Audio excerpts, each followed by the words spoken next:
बिस्मिल्लाहिर्रहमानिर्रहीम। आज की सबसे बड़ी खबर आप लोगों के साथ शेयर करने जा रहा हूं कि army chief general Qamar Javed Bajwa साहब पार्लियामेंट में पहुंच चुके हैं और आज पार्लियामेंट में तहरीक लब्बैक पाकिस्तान के साथ होने वाले माहदे के ऊपर पार्लियामेंटेरियंस को इत्माद में लिया जाएगा।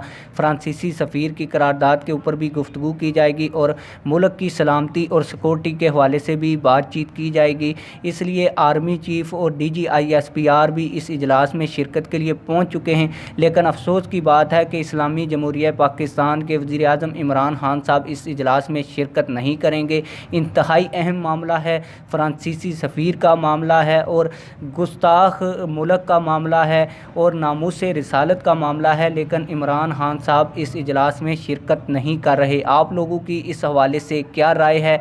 अपनी राय का कमेंट सेक्शन में ज़रूर इजहार करें। अगर आप लोगों को वीडियो अच्छी लगे तो वीडियो को लाइक करें, चैनल को सब्सक्राइब करें। मिलते हैं किसी और वीडियो में। अल्लाह हाफ़िज़।